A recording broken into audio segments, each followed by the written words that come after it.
Hey, hey, hey. What's going on, Dr. Tiff? How are you? It's Tuesday. I'm doing great. How are you, Coach Val? Man, I'm doing pretty good. Ain't even gonna lie, doing real good. That's good. I will say that even though today is Tuesday, the way that the work week has been, I feel like it should be Thursday. But I'll take That it. happens. Just gotta roll with it. Gotta roll with it. Yeah, man. No, I do feel like I've had more than just 2 days of a week. hmm And for everybody watching, we're gonna have an episode where Val's gonna tell us about a major shift that she has taken professionally. So we're going to do it justice and not just throw it out there in our, kind of chitter chatter here at the beginning, but it's going to blow your mind. She's on her way to doing even greater things than she's already done in her very long teaching career. So make sure you stay tuned for that because I'm excited to talk about it and I'm excited for her to share as well. So be sure to keep tuning in every week.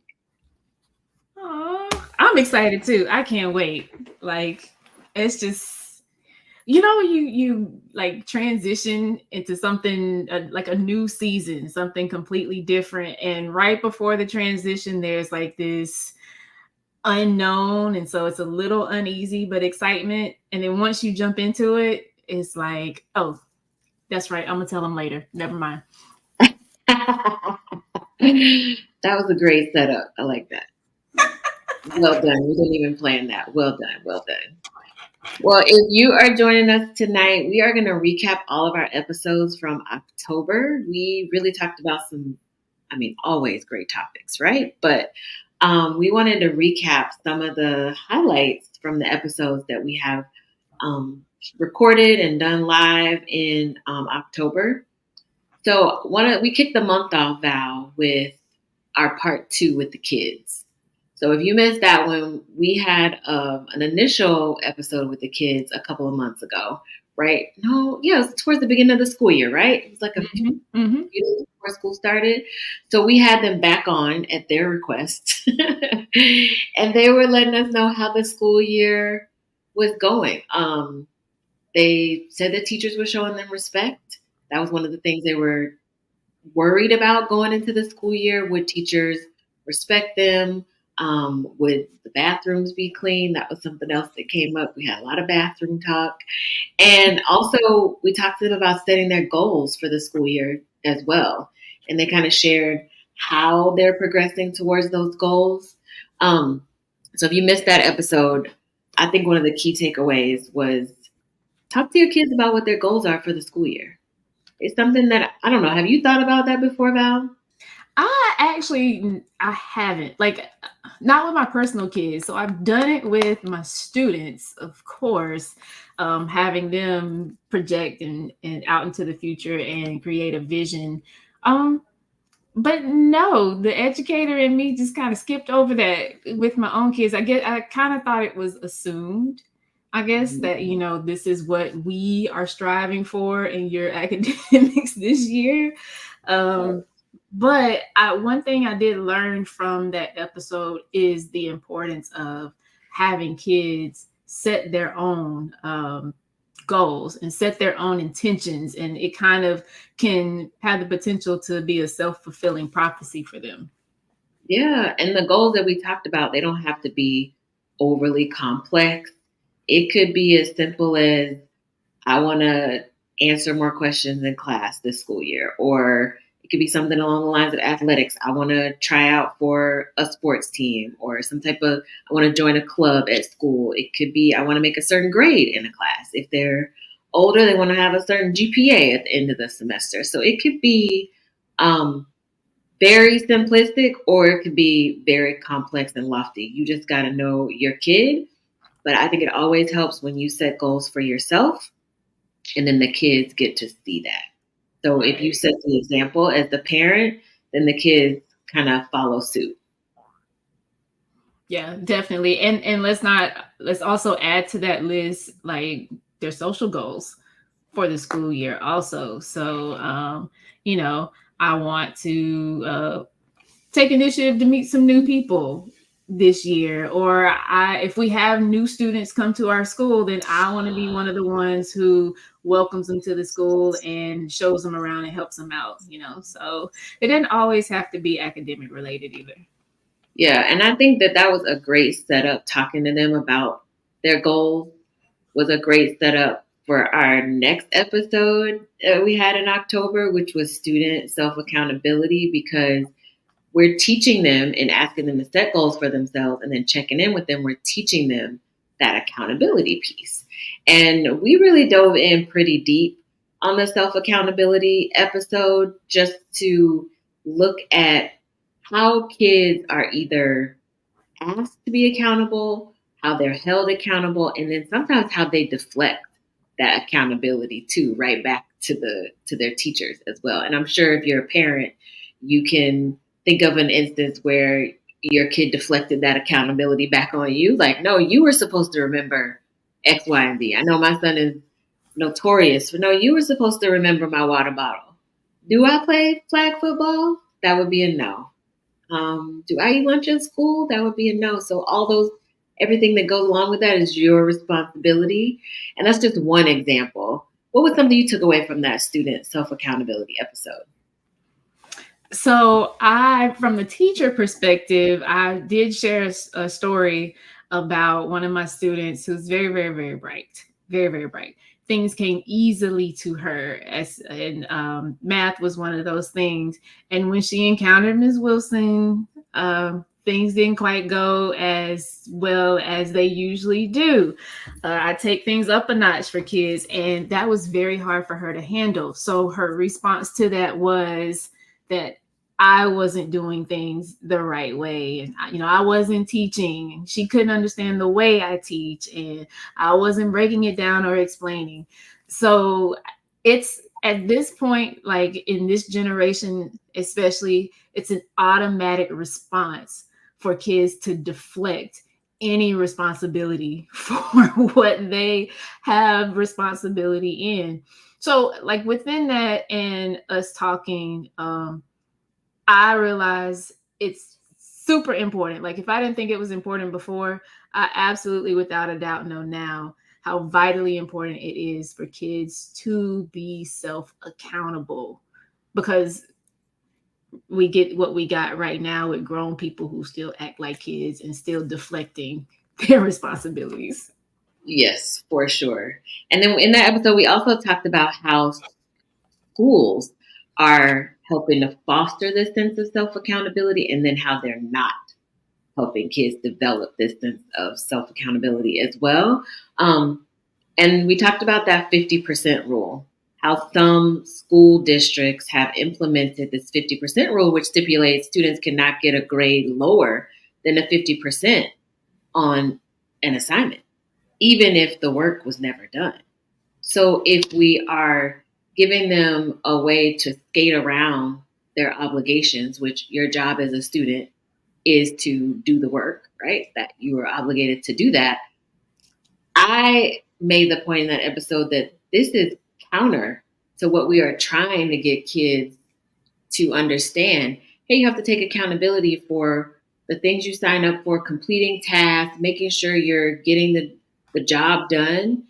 And schools that implement this 50% rule kind of just flip that on its head, and make it very challenging, because some kids are going to want to rise above and want to, A's and do their best work all the time. And then you're going to have those kids that are like, oh, I don't have to do anything and I can still get a grade. Let me try that out a couple times and see how it goes. And we talked about an article from the New York Times that said students felt like policies like that 50% rule were more harmful than helpful, which I thought was really huge, because I know a lot of school districts they're not even talking to teachers really when they make these types of rules. They definitely aren't asking students for their input. So I thought it was interesting in the New York Times article how they got the kids' input as well. Right. And we got a comment from Corey. He said, he asked me, he said, you just said you take it up a notch. Is that for all your students? And how did it affect the students who struggle? I love this comment. So thank you so much, Corey, for asking that question. My response is yes. I take it up a notch for all students. Teacher, the experienced teacher that I am, and the giftedness I have, is that means different things for different students based on the level that they're at. So, differentiation is a huge buzzword in education and has been for some years now. And what that means is I teach the kids the concepts that all of them are supposed to learn, but depending on where the kid is in their knowledge and their maturity and what they can handle, I adjust my approach to instruction based off of those things. So the kids who struggle, they still get a taste of Ms. Wilson pushing them, to that edge. And it, like, again, it takes experience to know how far to push them. Sometimes I went over, but I had to learn right where that limit is for them. But in the end, I find that the students who struggle, when they test, for example, they actually grow the most with me. I love that. We also got another question in the chat. Would you advise giving students a list of goals to pick from if they can't come up with any? I think you can definitely consider that, but I think if you as the adult, whether you're the teacher or the parent, set goals for yourself, then that can be the example. And if that coupled with you talking them through setting the goals still doesn't help them come up with any ideas, then maybe work with them to generate some ideas. But I want to avoid giving them the choices to pick from because you really want it to be something that's self-motivating for them. And if you give them a menu of goals to choose from, they might pick something just to pick it and it doesn't really resonate with them.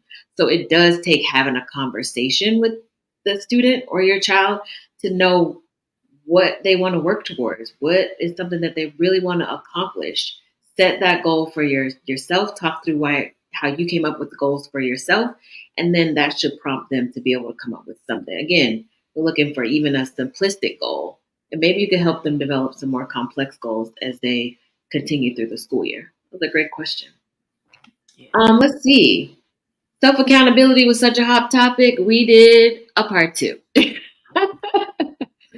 Because we keep our episodes at 30 minutes, give or take a couple of minutes, and we do that for a reason. We've explained it many times. We know people are busy, we know we're busy, and we always continue the topic into the next episode if needed. But one of the things that we continued that self-accountability episode for a part 2 was how to implement these accountability strategies. You want to share some of those implementation strategies that we talked about, Val? Yeah, so first and foremost, like clear communication, communication of expectations. Students, for example, with the giving of the goals or giving a list of goals to pick from, students will take any opportunity to deflect or shy away from, or let someone else do for them. So setting the expectations for them clearly ahead of time is one way that we talked about that I love the most, because I'm letting you know up front. Like, you can't go down the road with me and then all of a sudden say, oh, you didn't tell me about that. Yes, we discussed this at the beginning, and knowing me, I made you agree to it. That we talked about it and you understand. Yeah, and consider writing out those expectations as well. So it's not just your word that you're saying, hey, remember I told you this. You can go back to where it was written down. My son's school did a really good activity this week where they called it contract signing day. So as a class, they came up with rules for their class. And so then the rules got printed out on a really large foam poster board. And so they each had to go up and sign their name on the rules for the class as their contract. So should they break any of the rules that they set for themselves as a class, then they can go back to where it's written to say, hey, remember you signed this. You said you were going to abide by these. So setting those clear expectations and giving the written format, I think, is really great. We also talked about check-in regularly to make sure that you're kind of assessing the situation, setting timelines and deadlines as well, having their peers keep them accountable as well. So if you are in a classroom and you can, you know, have peer groups where they're working together, checking in with each other, holding each other accountable is very helpful.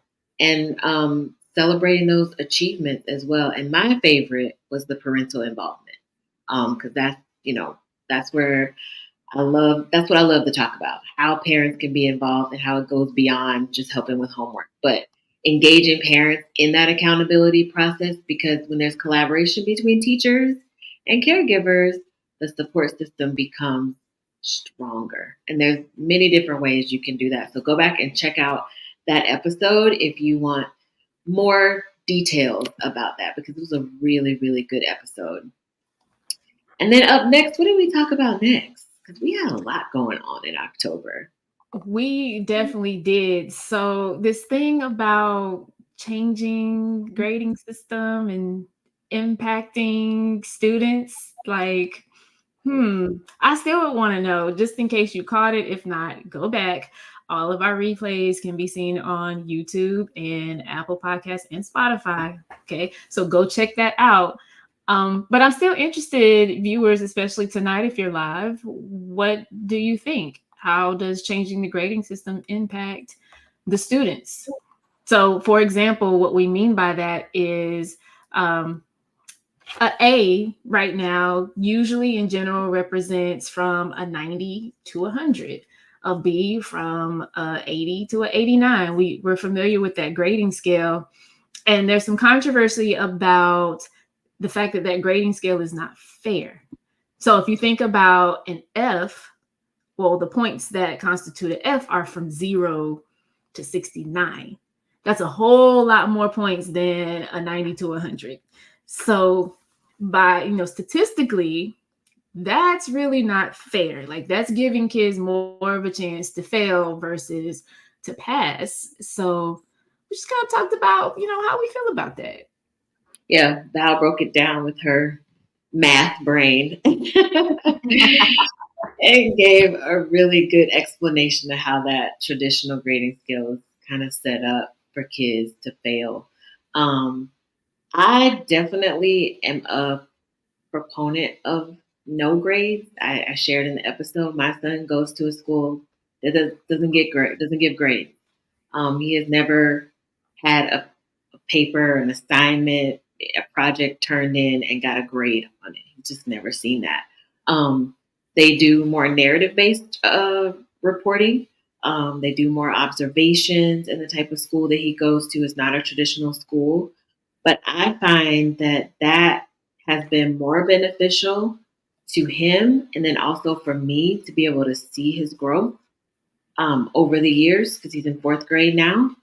And we talked about in the episode, the grades that come out on report cards are really fluffed up by a lot of easy extra credit, extensions on due dates. You got schools implementing these, you can't score lower than this on any assignment type of policies. They're boosting these grades with fluff, the participation grades. So is that grade that you see a true representation of what your kid knows or can do? And I would argue that it doesn't. And Val, you kind of agreed with me in that one too, right? I absolutely agree. We are in this one together because as a teacher, again, I've seen too many times where it was done by colleagues that I knew, and it was expected of me to kind of follow suit and do the same thing. And of course, like there's a thin line. I mean, again, we have different levels of students who know different things. Each individual has their own opinion about that, but mine is my grades are as closely as possible going to reflect what the student knows. And that's why that student that I mentioned earlier, that high achieving student, was having issues once she got to me. She was used to, unfortunately, her grades being padded by just completion work. If you wrote something, if you did it and turned it in, you got 100. type of assignments, or just assignments that don't require a lot of mental effort and expecting a really good grade. So yeah, we don't believe in padding the grades. Yeah, we don't. I know there are some pros with grades. There's standardization. It's universally recognized, right? A, B, C, D, or F. If you say those grades to anybody, and they know what that means. Your kid's doing great. But we talked about how a lot of those A achieving students, can do the academic work and struggle in the social, the communicative, the problem solving, the initiation, all of those kind of extraneous things that really go into creating a well-rounded person. They can get the work done and earn the A. And then you have maybe your C kid who has all of those outside things that aren't factored into their grades, but they struggle with the academic piece. And so then when it comes time to look at GPAs to get into college, earn scholarships, and all that, it's going to go to the high achieving student. And sometimes there are more factors that go into a grade than just checking off assignments that have been completed. I'll say, we should want to graduate kids from high school that are well rounded individuals and not just robots that just task completion and checking the boxes off. That's what we should want. But it's not always that way. And I know you know because you worked at the high school level and taught at the high school level for a number of years. Yeah, and I will say or add to that, like, educators, I know it takes time to create assessments like rubrics to decide exactly what you're looking for, what are you measuring and how are you measuring it, and what that scale looks like. And we're definitely not saying that that has to be like every single assignment, every single time, daily, or anything like that. What we're saying is just kind of think about what you are incorporating into that grade and what that grade actually means to a parent if you're on a grading system, because we want it to be an accurate reflection. We don't want kids to graduate valedictorian and they can't read, because we've all heard those stories. Yeah, and you brought up a really great point too, that with the grades that do come out, we want to make sure that it's not only with the grades that teachers are collecting throughout the school year. Some teachers are held to a minimum number of grades that they need to collect throughout the school year, or maybe per reporting period. And so that kind of puts pressure on teachers to make sure they're given enough assignments to generate enough grades to then help kind of get kids in that high average or above average range, something that they can, have a lot of data points to say, hey, your average came from 20 assignments and not just 3, because that could really drag down a grade. So it seems like the system is set up to prop up students' abilities versus actually having them demonstrate their knowledge. I like the way you put that together there. I do. That was nice, Dr. Tiffany. That's why she's the doctor, y'all. Yeah. We also talked in that episode about some alternatives to traditional grades. And one of the most important things that I wanted listeners to take away was, even for my son not having a traditional grading system, it still requires me as the parent to check in on his progress.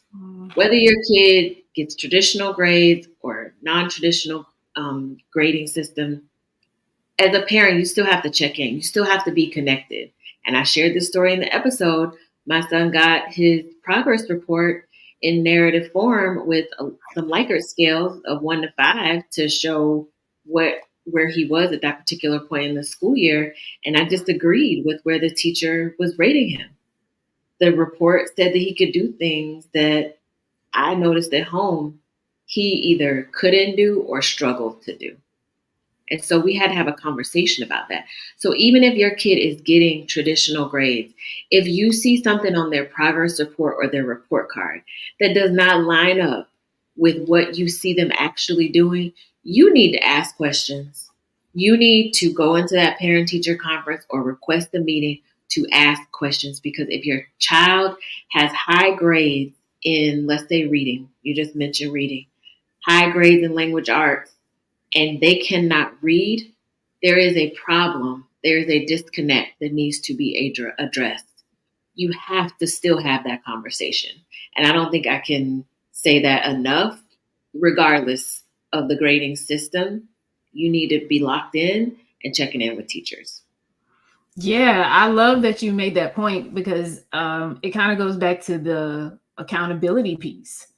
And so, what is standard for your kids or your household? Like, what, degree of excellence is expected just in general? And having those conversations with your kids are important. But beyond that, making sure that you are working with their teacher and communicating and collaborating, because that's what it is. It's a collaboration of adults in that child's life who want that child to succeed to the best of their potential. And sometimes, as educators, because we have so many, I've said this before, we have so many kids in the classroom that things can get missed unintentionally. And sometimes it's easier for educators to have a general expectation for all students that may be lower than what you expect for your child. So, again, to Dr. Tiffany's point, it's vital that you set that expectation and then follow up with that teacher to make sure that teacher knows that expectation for your child and you all can work together. Yeah, I mean, the parent involvement piece is woven into all of the topics that we covered in October, because it can't be removed. It's the thread that goes through any educational topic, whether you are intervening directly or whether you're on the outside giving suggestions, giving guidance. The involvement piece is something that flows through all aspects of education. And you talked about the self accountability piece, and you mentioned setting those clear expectations and making sure that, kids understand that they are the owners of their learning. It's not the teacher in front of the class putting knowledge into their mind. They are in charge of what they learn, how much they learn as well. The same thing that you said, you had your student who deflected back to you to say, no, you didn't teach it the way I needed to learn it. No, you didn't give me the information that I needed in order to make whatever grade I wanted to make. And if we teach kids how to flip it and take that ownership of them for themselves for their grades, I think we'll see a shift. It's something that it's a transition that will happen over time throughout the school year. But just like you in your classroom, you set that expectation at the beginning. I'm here to help you level up. I'm not here to come down and meet you where you currently are and we stay there. I'm here to help you level up. That's right. And bonus teacher tip, in those situations, I'm gonna be honest, like this takes owning some stuff on your side too. I'm not saying that you throw everything back on the student at all whatsoever. So one of the things I did do in that situation was I asked the young lady and a couple of the other students who were complaining, and I said, okay, what did your other teachers do that helped you learn their material? If I'm teaching it differently and you say that this other teacher or these other teachers did it in a way that you understand, tell me what that was. Tell me what that was like. Show me, if you can, how they approached it or how they did it. And let's see if we can come to some common ground. So, like I said, I didn't throw it all back on the student. Now, I did tell them what their responsibility was. And I also modeled taking some responsibility as well. Mm-hmm. I love that. And that goes back to the point of that self-reflection. In that episode, I also talked about at the end of sessions for my son, they have all the students write an email to their teacher, CC their parent, and talk about what they did well during that session, which is like 4 or 5 weeks. What are some things they need to work on? And then what are they going to do to make improvements going forward in the next session as well? And I think if we start asking more reflective questions like that of our kids, of our students, we'll be shocked with some of the answers they get back to us. I think we'll be very shocked. Even the kid who you feel like isn't interested at all, is not tuned in, is just there because they have to be, they will give you something. So I feel like we need to hold them to a higher standard, give them the opportunity to be owners of their learning. And I think we'll see a shift for sure. Absolutely. Yeah. Well, if you missed any of the episodes in October, please make sure you go back, check them all out on Apple Podcasts or Spotify, share with a friend or a colleague, and stay tuned because we have a lot of great topics planned for November, and we're going to keep this Tuesday train rolling. Yes, we are. Ooh, so good, Dr. Tiff. Can't wait for this month. That's right. So everybody have a great evening. Thanks for joining us. Be sure to like this episode on all of the platforms, download it on the podcast, streaming apps, and join us next week for another Tuesday Talk. Bye. Bye.